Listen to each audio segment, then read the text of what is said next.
오늘 소개할 강원도 악귀의 땅 괴담 영상은 2000년대 초반 어느 인터넷 게시판에 올라왔던 동명의 괴담을 바탕으로 만들어졌습니다. 글쓴이의 조부가 젊은 시절 겪었던 실화를 그대로 옮겨 적은 것이 원본의 내용이지만 현재 해당 사이트는 폐쇄되어 원본을 찾을 수가 없습니다. 시청하시기 전 이 점 유의해 주시면 감사하겠습니다.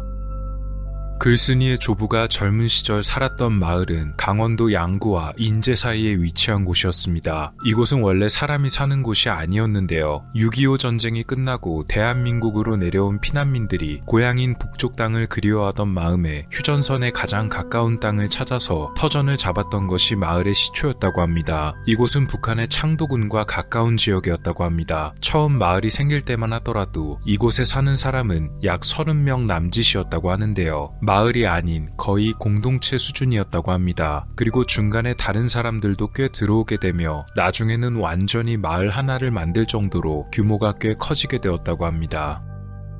글쓴이의 조부가 마을에 산 지 10년 정도가 되어가던 1960년대 초에 그 사건이 벌어지게 되었습니다. 어느 날 아침 한 스님이 마을에 방문했는데요. 이 스님은 마을 이곳저곳을 돌아다니며 시주를 부탁했고 마을 사람들 역시도 당시 사정이 나쁘지 않았기에 스님이 가져온 보따리에 먹을 것과 돈을 넣어주며 형편이 되는 대로 정성껏 보시를 했다고 합니다. 그렇게 시주를 받은 스님은 사람들에게 감사해야 하더니만 마을 가운데에 터벅터벅 걸어가 앉았다고 합니다. 그리고는 오전 내내 깊은 생각에 잠겨 있더니 갑자기 벌떡 일어나서 이장의 집을 물었다고 하네요. 마을 사람들이 가르쳐준 대로 이장의 집 앞까지 간 스님은 아주 큰 소리로 이장을 불러냈다고 합니다. 잠시 할 말이 있으니 나와달라고 소리를 지르던 스님, 마을 이장도 전쟁을 겪고 나이도 꽤 많은 편이었는데 스님의 큰 소리를 듣자마자 갑자기 정신이 확 들었다고 합니다. 그리고는 다급하게 문을 열고 바깥으로 나왔는데요. 스님은 이장 앞에 바싹 다가가더니 긴히 해야 할 이야기가 있다고 말하고는 이장과 함께 집 안으로 들어갔습니다. 그리고는 오랜 시간 동안 이야기를 나누었는데요. 그렇게 1시간 정도가 지났을까 스님과 이장이 함께 바깥으로 나왔고 이상하게 이장의 표정은 무척 좋지가 않았습니다. 그리고 나서 그는 마을의 이곳저곳을 돌아다니며 갑자기 남자들을 불러 모았다고 합니다. 나이가 40 이상 되는 남자들만을 모았다고 하는데요. 그렇게 이장은 남자들을 불러 모아놓고서는 스님을 데려와 놀라운 이야기를 전달합니다. 스님의 이야기에 따르면 이 마을은 원래 사람이 살아서는 안 되는 곳이었습니다. 700년 동안이나 사람이 살지 않던 곳이었으며 어떤 알 수 없는 이유로 인해 지금처럼 변하게 된 것이지만 이 땅의 주인들은 본디 악귀들이란 것이었는데요. 한마디로 이 마을의 사람들이 악귀의 땅 위에 마을을 짓고 살아왔다는 것이었습니다. 이 악귀들은 단순한 귀신이나 잡귀가 아니고 지옥에 사는 악독한 존재들이기 때문에 어설픈 도력이나 신기 따위로는 절대 물리칠 수 없으며 그저 도망가는 것만이 상책이었다고 합니다. 자신들의 땅 위에 인간이 와서 털을 잡고는 마음대로 돌아다녔기에 이들이 분노하고 있으며 곧 그 악귀들의 분노가 치밀 것이란 이야기였습니다. 하지만 이 악귀들은 지금 당장 나타나진 않을 것이고 늦어도 한 달이 지나면 일이 벌어질 테니 3주 안에 모든 준비를 마쳐놓고 한 달 내로 마을 사람 모두가 이곳을 떠나야만 모든 사람이 목숨을 부지할 것이란 설명이었습니다. 원래 이런 이야기는 천기누설이지만 마을 사람들의 정성이 하도 지극하여 스님이 딱하게 여겨 이것을 말했다는 것이었습니다. 그리고 스님은 자신의 목에 걸고 있던 염주와 종이에 직접 그린 듯한 부적을 몇 장 건네주며 한 달 동안은 이 염주와 부적이 마을 사람을 지켜줄 테니 그동안 빨리 모든 것을 다 준비해서 다른 곳으로 서둘러 이주하라는 말을 남겼는데요. 딱 한 달이 지나면 이 염주와 부적으로도 악귀들의 부활을 절대 막을 수가 없다는 절망적인 경고였습니다. 그렇게 떠나는 스님을 마을 사람들이 붙잡았습니다. 그리고는 모두가 엎드려 울며 통사정을 했는데요. 전쟁이 끝나고 내려와 자리를 잡았기에 한국에는 아는 사람도 없고 갈 곳도 없고 이곳을 떠날 수가 없다고 말했다는 것입니다. 그렇게 모여있던 마을 사람들 모두가 엎드려 부탁하자 스님은 크게 한숨을 쉬더니만 어차피 한 번 천기누설을 했으니 두 번을 못하겠냐며 딱 한 가지 방법을 알려주겠다고 말합니다. 지금부터 한 달 뒤에 마을에 기묘한 붉은 달이 뜰 때가 오게 되고 죽음의 잔치가 벌어지는데 이날 마을 입구에 위치한 당산나무 앞에 10살 이하의 어린 아이들을 모아서 서로 손을 마주잡고 둥근 원을 만들어 앉게 한 다음 동이 트는 시간까지 눈을 꼭 감고 버티기만 하면 악귀들이 다시 봉인되어 지옥으로 돌아갈 것이란 얘기였습니다. 아이들이 모여 앉아 있어야 하는 시간은 축시부터 묘시까지였다고 하는데요. 새벽 1시 30분부터 새벽 5시까지 약 3시간 30분 정도였습니다.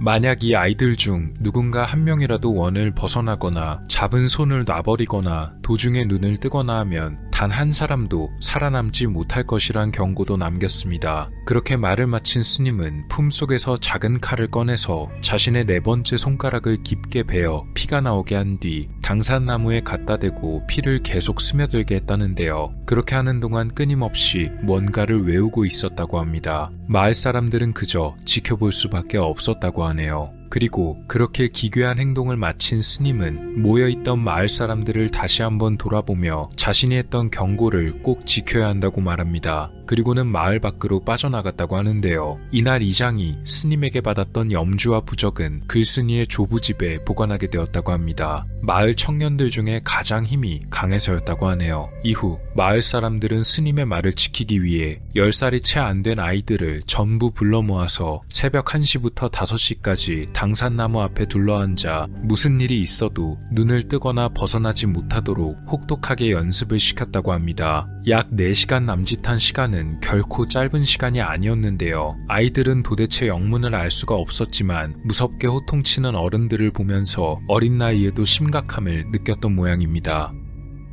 그렇게 스님이 경고했던 날짜가 다가올수록 마을에도 이상한 일이 벌어졌습니다. 처음에는 집에서 기르던 소와 개가 목숨을 잃었습니다. 습격을 받은 것도 아니고 원인을 알 수가 없었다고 하는데요. 극성을 부리던 쥐들까지도 자취를 감췄다고 합니다. 심지어 파리와 모기까지 전부 사라졌다고 하는데요. 그야말로 살아있는 것들은 모두가 죽어가는 모양새였습니다. 스님이 자신의 피를 묻히고 간 당산나무를 바라보던 남자가 갑자기 정신을 잃어버리는 일도 벌어졌고 너무나 흉흉한 마을의 상태 때문에 이장이 급하게 다른 곳에서 용하다는 무당도 데려왔지만 무당은 마을 안에 들어오지도 않았습니다. 그저 마을 입구에서 멀찍이 바라보기만 하고는 이곳은 지옥 위에 세워진 곳이란 말과 함께 자신이 모시는 신이 감히 감당할 수가 없다고 하며 그대로 뒤돌아서 떠나버렸습니다.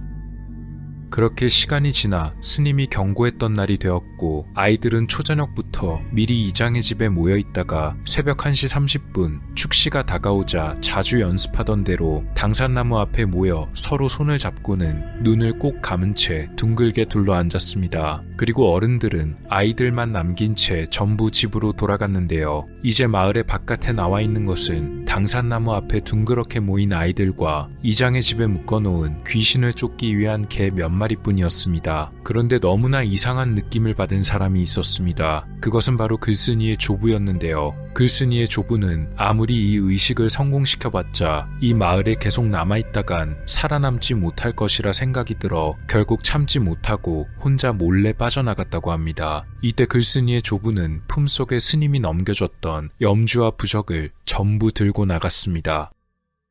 마을 바깥으로 벗어날 때 그를 따라온 동물이 있었습니다. 이장의 집에 묶여있던 개였는데요. 이상하게 이 개는 조부를 따라 도망쳐 나오다가 마을 경계 앞에서 멈춰서고 말았습니다. 그리고 마구 울부짖으며 엎어지기만 했다는데요. 이때 글쓴이의 조부는 자신의 예감이 맞다고 확신했으며 이대로 마을에 있다간 죽음을 면치 못할 것 같아서 온 힘을 다해 산을 넘기로 결심했습니다. 그렇게 정신도 못 차린 채로 산을 넘고 있는데 갑자기 마을 쪽에서 이 세상의 것이 아닌 것만 같은 너무나 괴상하고 끔찍한 비명이 들려왔습니다. 그것은 사람의 비명과 짐승들의 울부짖음, 그리고 알 수 없는 고함 소리와 뭔가가 부서지는 소리, 또 소름 끼치는 웃음소리가 한데 뒤섞인 것이었습니다. 글쓴이의 조부는 이 소리를 다 듣고는 자리에서 쓰러져 정신을 잃어버리고 말았다네요. 글쓴이의 조부가 눈을 뜬 것은 다음날 낮이었습니다. 비가 부슬부슬 내리고 있었다고 하는데요. 정신을 차리고도 그 공포와 두려움 때문에 반사적으로 다른 곳으로 도망을 치고 말았다고 합니다. 그러다가 혼자만 도망쳤다는 죄책감과 함께 도대체 마을이 어떻게 됐는지가 궁금해서 결국 도망쳐온 길을 크게 돌고 돌아 마을이 겨우 보일 만한 장소에 도착하게 됩니다. 그리고 글쓴이의 조부의 눈에 먼저 들어온 것은 마을에 있던 가장 큰 당산나무였다고 합니다. 당산나무는 마치 번개를 맞은 듯이 쪼개진 채 완전히 까맣게 타버린 상태였습니다. 그 주변으로는 사람의 신체 잔해들이 흩뿌려져 있었고 엄청난 양의 혈흔이 웅덩이를 이루고 있었습니다. 마을의 집 역시도 모두 산산이 부서진 상태였는데요. 처참한 마을의 모습을 보고 하염없이 울던 조부는 문득 마을에서 흘러나오는 이상한 기운을 느꼈다고 합니다. 딱 자신이 도망치던 그날의 그 기운이었다고 하는데요. 그는 이 기운을 느끼자마자 정신을 차리고 다시 죽을 힘을 다해 반대 방향으로 도망쳤습니다. 그리고는 이후에 제주도에 내려가서 평생을 거기서 살게 되었다는 것을 마지막으로 이 괴담은 끝맺음을 하게 됩니다. 글쓴이는 조부가 젊을 적 겪었다는 이야기를 조부에게서 직접 전해들은 것은 아니었다고 합니다. 조부는 생전에 자식에게도 이 이야기를 한 적이 없으며 오직 부인에게만 털어놨다고 하는데요. 그렇게 자신만 알고 있었던 조부의 이야기를 조모가 눈을 감기 전 가족들에게 털어놨다고 합니다. 가족들도 쉽게 믿기 어려운 내용이었지만 자식들 중 한 명이 어린 시절 조부가 물건을 보관하던 곳에서 마치 부적처럼 보이는 종이를 본 적이 있었다고 말하여 가족들 사이에서 꽤 화제가 되었다고 하네요. 앞서 말씀드렸듯이 이 내용은 2000년대 어느 사이트에 누군가 작성했다는 괴담을 바탕으로 하고 있습니다. 이 사이트는 실명제 회원들만을 받았다고 하며 한국의 근현대에 전해지는 여러가지 이야기를 게시판에 모아두는 곳이었다고 하는데요. 이 괴담을 보고 큰 흥미를 느낀 운영자가 해당 글쓴이에게 먼저 연락을 해서 직접 만나고는 이야기에 나온 염주와 부적을 실제로 보게 되었다고 합니다. 운영자는 이 염주와 부적을 자신에게 팔아달라 말했지만 글쓴이는 가족의 물건이기에 절대 팔 수 없다고 거절했다네요. 결국 사이트는 2001년경에 폐쇄되었다고 합니다. 그렇기 때문에 괴담의 진위 여부조차 불투명하며 더 이상 사실을 확인해 볼 방법이 없습니다. 또한 이 사이트 자체가 애초에 실제로 존재했는지, 존재했다면 사이트의 이름은 무엇이었는지 그것조차 제대로 알 수가 없는 상태입니다. 비교적 최근 모 커뮤니티 사이트에 이 괴담이 올라오자 자신도 어릴 적에 할머니에게서 강원도의 어느 마을이 하루아침 만에 사라져버렸다는 이야기를 전해들은 적이 있다는 댓글이 작성되기도 했는데요. 만약 이 댓글이 정말이라면 괴담의 진위 여부를 떠나서 실제로 비슷한 소문이 있기는 있었던 모양입니다. 다만 이 괴담이 그 소문의 진원지가 되는 이야기인지 혹은 그 소문을 역시 전해들었던 누군가가 흥미로운 여러 설정을 붙여서 후일에 창작한 괴담인지는 아직까지 그 여부를 알기가 어렵습니다. 하루 만에 흔적도 없이 사라져버린 마을 악귀의 땅 괴담이었습니다. 오늘 미스터리 어떠셨나요? 영상을 재밌게 보셨다면 채널에 방문하셔서 더 많은 영상을 시청해보세요. 미스터리 큐브였습니다. 감사합니다.